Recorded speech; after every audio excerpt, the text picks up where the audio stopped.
It's indeed going on, JEROME homies. It's time for the Vikings Tuesday morning news dump, as you're probably taking a dump. It's good times, man. But a lot of this is about Josh Dobbs, man. So Josh Dobbs, fantastic story. 1-7 with the Cardinals, trade at the deadline to the Vikings for basically nothing. Kwesi, all the Vikings fans who poo-poo that trade, the Vikings got a starting caliber NFL quarterback for nothing when they had quarterback issues, right? So Josh Dobbs, do you know Josh Dobbs is literally a rocket scientist? Again, it's less annoying when it's your guy. It's like all the announcers, the rotated through Fox are just like, Adam Thielen, who only got a $500 scholarship to Mankato State University Community College.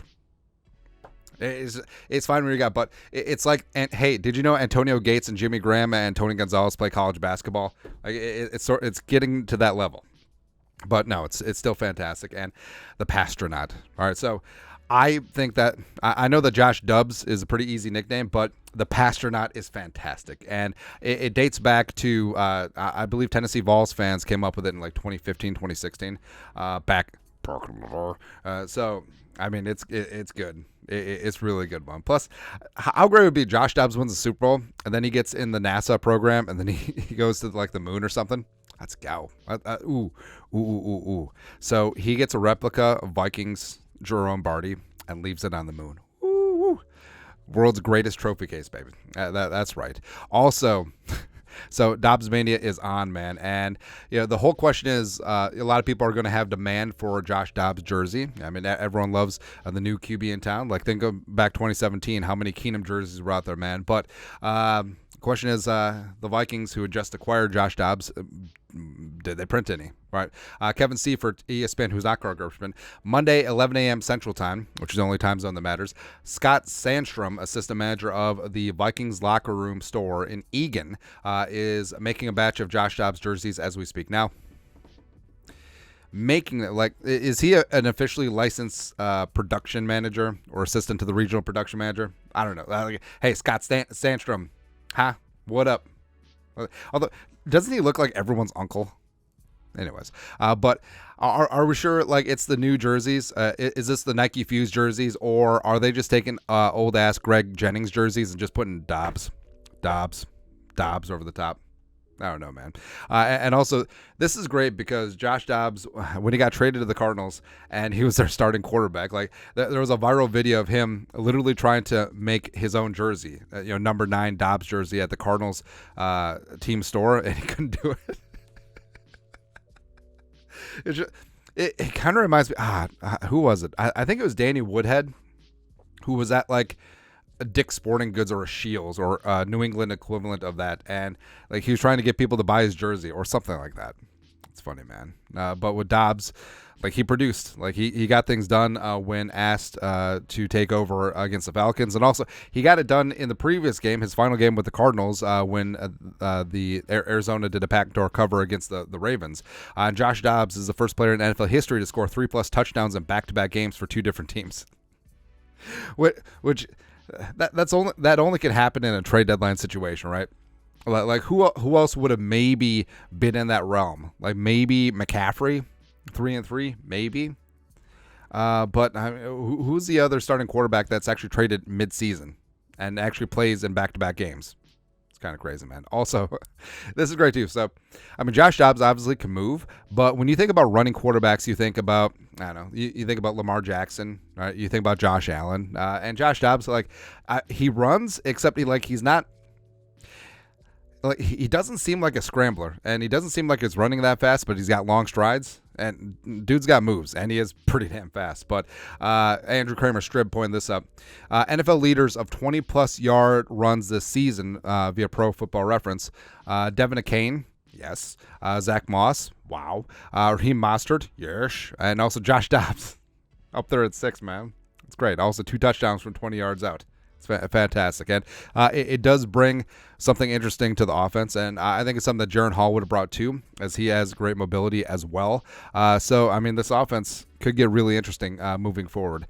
Also interesting was, all right, so I'm glad KJ is okay. He is in concussion protocol. Hopefully he'll clear for Sunday. But the whole Akuda hit was just diabolical. Like, I I hate hits like this. Yes, he got flagged. He didn't get ejected. We'll see about him getting fined.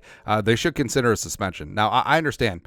Well, KJ dipped down. That's why it lowered the target area. That's why Okudah hit him in the head. But I mean, Okudah literally went horizontal, launched himself, turned himself into a projectile, helmet first. You can't have that. Can't have that, man. So, I know that Okudah's just pissed because he was the number 3 overall pick and was a huge ass bust with the Lions. No big deal. Fantastic. But just get him the hell out of here, man. Also, a great story is Brandon freaking Powell getting it done for the Minnesota Fighting Vikings.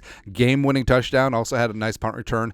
He's making plays, and he's out there performing as a wide receiver 3 now. I think that even when JJ gets back, he has to stay in the mix, and he was doing good, man. And he had a ton of family at the game in Georgia. He is the pride of Deerfield Beach, so they made the trek up to Atlanta, and it was great to see, man. Where he caught the game-winning touchdown in front of his whole family. He explained in a post-game video, like, they all were there and just having that big-time moment where, I mean, Josh Dobbs' game obviously is going to be one that sticks with him forever, but that Powell thing is just as cool too, man. Just think of all of your family, all of your friends, all of your loved ones just being able to just see you in your element, just like the apex of your career. Now go win a Super Bowl. Have a second apex. Go ahead, man. Also, even though the Timberwolves started out slow, I feel like the Wolves actually do have a damn good shot this season. I think that the Western Conference Finals will come down to the Nuggets and the Timberwolves. And also, I love how the Vikings are crossing over to all of these other Minnesota sports. Lots of Vikings at the Wild game, at the Twins game, at the Lynx games, and of course at the Wolves game here. Jordan Addison, TJ Hawkinson, let's go. Let's go. Hopefully, they're both good to go. Both of them really stepped up their games against the Falcons. And Hawkinson with those ribs. Hawkinson's soul ribs. Please heal up. Also, it got cropped up, but Hawkinson's wearing some really tight-ass navy and black Jordan 13s. Come on, man. Come on. Let's go. Let's go, baby. Someone that's the opposite of let's go. So the NFL announced on Monday that the 2025 NFL Draft in Green Bay will be held from April 24th to 26th, which is just so stupid. Again, 600,000 fans attended the draft when it was in Nashville a couple years ago. 500,000 plus attended it when it was in Vegas. There is not enough hotel rooms or infrastructure in the entire Broward, Door counties for this.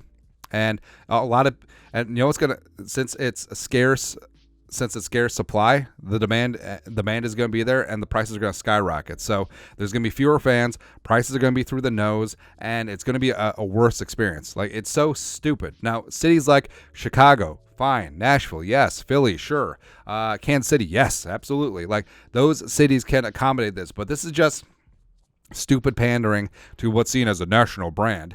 But it really is just a boatload of fair weather fans that are just going to say bye-bye. Oh, Jordan Love is here. Oh, bye-bye. Oh, we're going to ruin J.J. McCarthy or Drake May. Oh, bye-bye. We're going to play half of our games in Milwaukee. It's just so stupid. There's going to be so many logistical nightmares. People trying to find, get some dinner at the Appleton Chili's. It's so moronic. I hate it. It's so stupid. Like, Twin Cities would be a bajillion times better to host a draft. And I can't wait till we have it, man. Anyways, that said, Passtronaut. Oh, that's not it. Passtronaut. There we go. That said, Vikings Tuesday morning news dump. Let us know your thoughts and our thoughts in the comment section below. Subscribe for daily Vikings takes. Want to support the work? Put a little something in the Venmo. But till next time, Skol, production value.